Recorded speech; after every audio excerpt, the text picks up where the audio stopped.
Rousseau Métal célèbre 75 ans d'innovation et de croissance. Inquiétude du comité Action citoyenne de l'Île-et-Nord sur le maintien de son service ambulancier. La ville de Saint-Pascal s'engage à protéger ses élus et ses employés.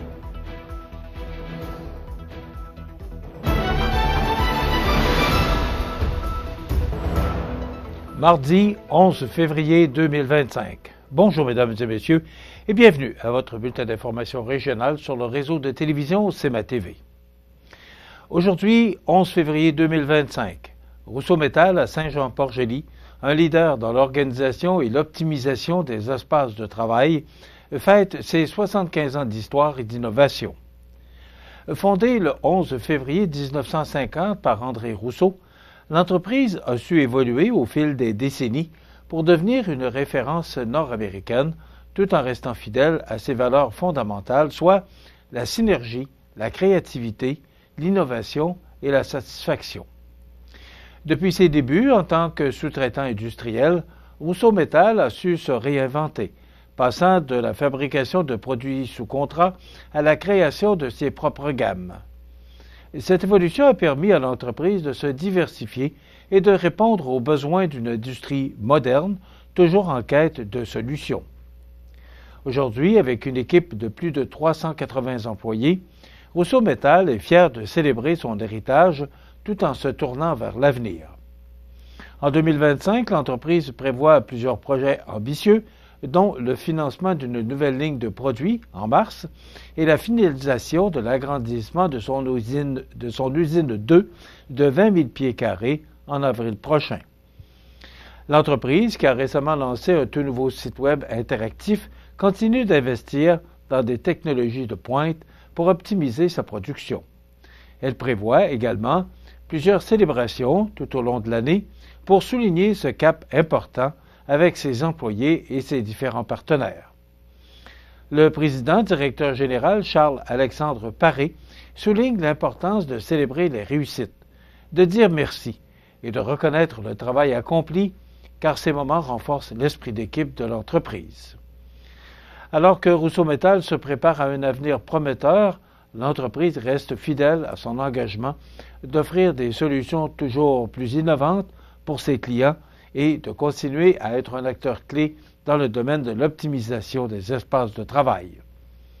Un anniversaire qui marque non seulement une étape, mais aussi le début d'un nouveau chapitre prometteur pour Rousseau Métal. Le comité citoyen de l'Île-et-Nord s'inquiète sérieusement après l'annonce de la CAQ concernant des coupures drastiques dans le réseau de la santé totalisant 1,5 milliard de dollars d'ici le 31 mars 2025. Au cœur des préoccupations se trouve la mise en œuvre de la conversion d'horaires de faction pour le secteur des ambulances, une décision qui pourrait avoir de lourdes conséquences pour la population locale. Depuis 2018, le comité demande une conversion à un service ambulancier 24 heures sur 24 pour répondre aux besoins croissants du secteur. Actuellement, l'ambulance sur place ne fonctionne uniquement qu'en horaire de faction. Bien que d'autres ambulances des secteurs voisins aient été mobilisées pour pallier cette situation, cela a entraîné des délais de fermeture d'intervention plus longs, un problème crucial en situation d'urgence. Entre le 2 janvier et le 2 février, les deux ambulances de l'Île-et-Nord ont été sollicitées à 9 reprises pendant des périodes critiques, avec 2 appels en une même journée, prouvant que le besoin d'un service ambulancier renforcé est urgent. Le comité s'inquiète également du manque de transparence du Centre intégré de services sociaux, le CI3S, qui aurait refusé de transmettre les données nécessaires pour étudier le projet de conversion proposé. Ce n'est qu'après avoir recouru au service juridique du syndicat canadien de la fonction publique via la loi sur l'accès à l'information que le comité aurait finalement pu obtenir les chiffres. Après analyse, il apparaît que la conversion des horaires d'ambulance se ferait au détriment de la présence de la 2e ambulance actuellement en service à Saint-Jean-Port-Joli, un coup dur pour la région. Le plan proposé par le CI3S et soutenu par le député de la CAQ, Mathieu Rivet, suscite une vive opposition. La crainte est qu'une telle mesure dégraderait encore davantage la couverture des urgences, non seulement à l'Île-Nord, mais également dans les secteurs environnants, comme Montmagny, l'Îlet, ou Montmagny, l'Îlet-Sud et la Pocatière, qui en feront également les frais. Face à cette situation, le comité a décidé de lancer une tournée des municipalités concernées pour sensibiliser la population et partager les détails de ce dossier crucial. Ces rencontres se dérouleront en collaboration avec les autorités municipales et, bien sûr, le député Rivet sera informé de ces rencontres, s'il veut bien y participer. Le comité continue de défendre une solution viable pour assurer la sécurité et le bien-être de la population, tout en exigeant des actions concrètes du gouvernement pour résoudre cette problématique persistante. La ville de Saint-Pascal s'engage à protéger ses élus et ses employés. On vous donne plus de détails après la pause. C'est à travers le respect et le besoin de faire plus pour les familles en deuil et l'expérience qui s'est transmise de père en fils que la Maison funéraire Laurent Normand a su au fil du temps se bâtir une réputation de confiance. La Maison funéraire Laurent Normand à Montmagny. Laissez-nous vous accompagner. Animalerie Montmagny, on aime vos félins, parfois taquins. Oui, vos chiens, même les coquins.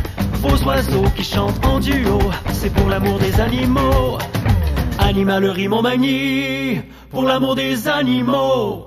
CEMA TV agrandit son rayonnement de diffusion. En plus de regarder CEMA TV sur son site web et sur le câble de Cogeco, vous pouvez maintenant capter la programmation de CEMA TV sur le canal numérique 206 ou analogique 14 sur le câble de Saint-Pamphile. CEMA TV, partout pour vous. Vous regardez CEMA TV, le réseau de l'information sur la Côte-du-Sud. La ville de Saint-Pascal fait un pas important vers la préservation de la démocratie locale et la sécurité de ses élus et employés. En 2024, le gouvernement du Québec a adopté une législation visant à offrir une meilleure protection aux élus municipaux contre l'incivilité, un problème croissant dans plusieurs régions du Québec. La ville de Saint-Pascal réitère son engagement envers un environnement de travail respectueux et sécuritaire, tant pour ses élus que pour ses employés municipaux. Cette nouvelle législation vise à prévenir et à sanctionner de manière plus stricte les actes d'intimidation, de harcèlement et de menaces dirigés contre les élus. En effet, les élus municipaux jouent un rôle essentiel dans le bon fonctionnement de la société en se consacrant à l'amélioration du bien-être de la communauté, au développement de la région et à la gestion des défis quotidiens. Ils méritent d'exercer leurs fonctions dans un climat de respect, de sécurité et d'intégrité, sans crainte de subir des violences verbales ou physiques. Les employés municipaux, de leur côté, ont également droit à un environnement de travail exempt de violence, qu'elle soit physique, verbale ou psychologique. La Ville rappelle à la population qu'aucun comportement agressif, impoli ou offensant ne sera toléré. Si un citoyen se comporte de manière inappropriée, que ce soit en personne, au téléphone, les employés ne sont pas tenus de répondre à la demande. L'intimidation, les menaces verbales, le vandalisme ou les agressions physiques sont des actes passibles de sanctions. Afin de garantir un climat de respect, la Ville rappelle également les règles à suivre lors des séances du conseil municipal. Celles-ci sont ouvertes à tous les citoyens, qui sont invités à poser des questions claires et concises, sans insultes ni commentaires injurieux. Enfin, toute personne entravant les fonctions d'un élu municipal, que ce soit par intimidation, harcèlement ou menace, encourra des amendes. Les actes de violence sous toutes leurs formes ne seront pas tolérés, qu'ils se produisent en personne, au téléphone, en ligne ou sur les médias sociaux. La Ville de Saint-Pascal s'engage fermement à maintenir un environnement sûr, respectueux et propice au bon fonctionnement des instituts, et ce message est un rappel clair que la violence et l'incivilité n'ont pas leur place dans notre communauté.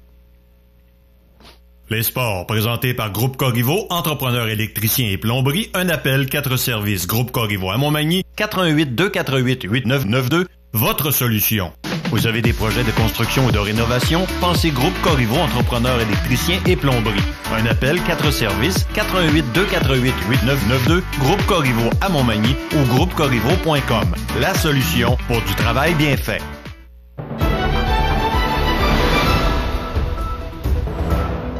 Au sport, bien maintenant, on parle de la saison régulière 2024-2025 qui est maintenant chose du passé dans la Ligue de hockey Côte-Sud.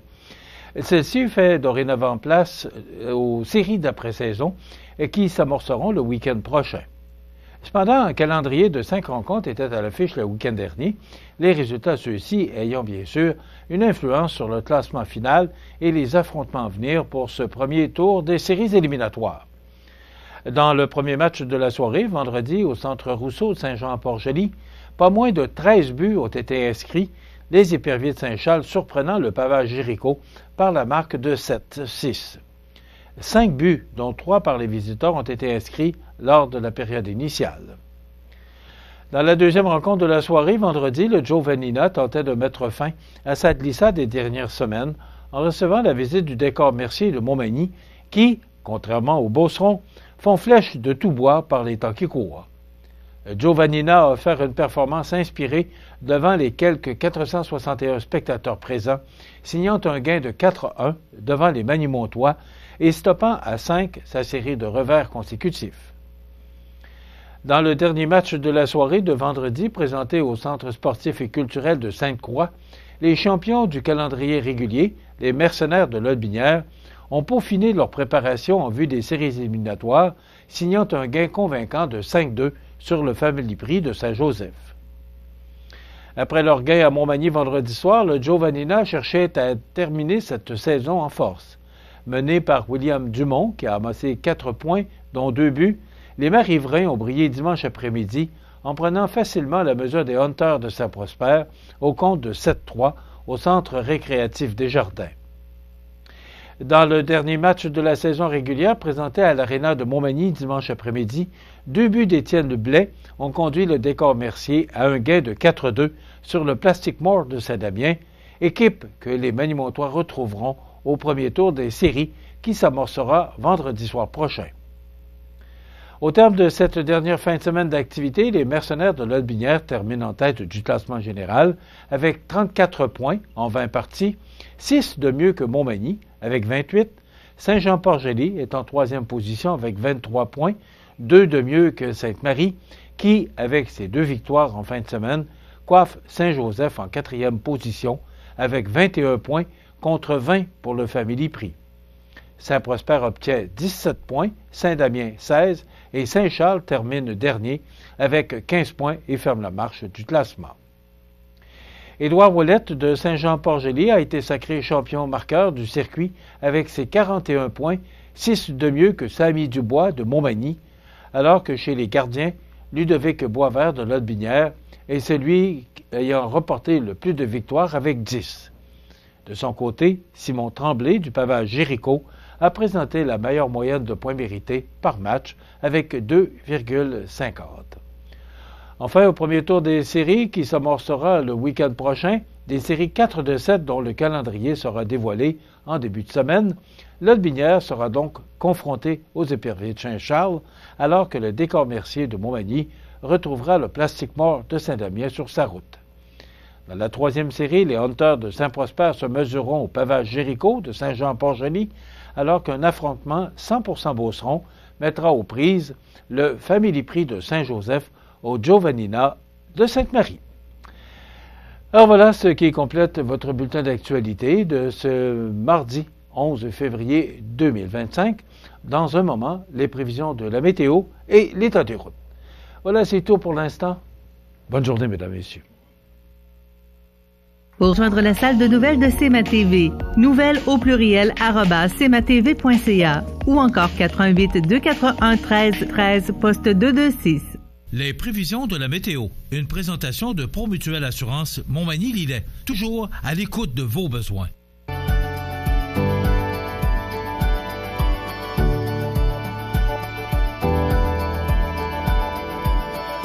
Êtes-vous Promutuelle Assurance? 88 248 7940. La la la la la la la.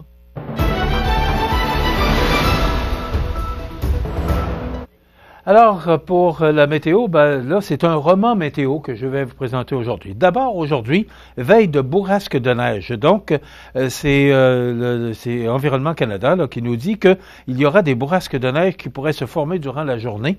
Les bourrasques de neige occasionnent des conditions météorologiques très changeantes. Il n'est pas rare de passer d'un ciel dégagé à une zone de forte neige à quelques kilomètres et quelques kilomètres à peine, et ça peut causer de la poudrerie et même de la visibilité nulle durant ces périodes de bourrasque. Donc, c'est à prévenir. Maintenant, il y a un bulletin météorologique spécial. Alors, ce bulletin de météo est pris pour les secteurs de Montmagny et Saint-Jean-Port-Joli. De la neige à venir pour jeudi, des quantités significatives de neige qui sont attendues. Les vents modérés pourraient également générer de la poudrerie par endroits. Alors, c'est dans la nuit de mercredi à jeudi. C'est pour le centre et l'est du Québec. Donc, on est en plein dedans. Alors, c'est une dépression en provenance du Texas qui se déplacera vers le Québec en s'intensifiant. La neige parfois forte débutera au cours de la nuit de mercredi à jeudi sur le sud-ouest québécois, puis ça s'en vient faire chez nous. Ça va affecter les autres régions de l'est de la province jeudi en avant-midi. Donc, on parle quand même de bonnes précipitations de 20 à 25 cm. Alors, si on regarde l'image de satellite pour aujourd'hui, c'est du temps nuageux. Il y avait un petit peu de neige qui tombait ce matin, mais comme vous voyez, l'image radar ne démontre vraiment rien d'important. Mais on parle quand même de risque de bourrasque, surtout en après-midi. Donc, ça nous donne en résumé pour aujourd'hui, en ce mardi du 11 février. Attendez un peu que je me retrouve. Donc, c'est un ennuagement, faible neige intermittente qui débute en avant-midi, puis se change en averse de neige parfois forte cet après-midi. Risque de bourrasque de neige cet après-midi. Une accumulation faible de 2 à 4 cm. Des vents qui deviendront du sud-ouest à 30 km/h avec des rafales à 50, maximum de -8. Ce soir et la nuit prochaine, quelques averses de neige qui cessent en soirée. Dégagement par la suite des vents du nord-ouest de 20 km/h qui deviendront légers au cours de la soirée. Minimum de -22, avec le vent -16 ce soir et -28 pour la nuit prochaine. Demain, mercredi, c'est du soleil, des vents jusqu'à 15 km/h avec un maximum de -15. Pour jeudi, de la neige, on parle d'une possibilité de 20 à 25 cm avec un maximum de -9. Pour la Saint-Valentin, pour vendredi 14 février, c'est le retour du beau temps. Il y aura quand même de fréquents passages nuageux avec un maximum de -10. Et pour samedi, du soleil avec un maximum de -11. Et c'est à long terme. Pour dimanche, on parle de 5 à 10 cm encore. On n'a pas eu de neige aller jusqu'aux fêtes, mais là, je pense qu'on est gâtés. Les normales de saison ci de l'année sont de -6 le jour, -17 la nuit.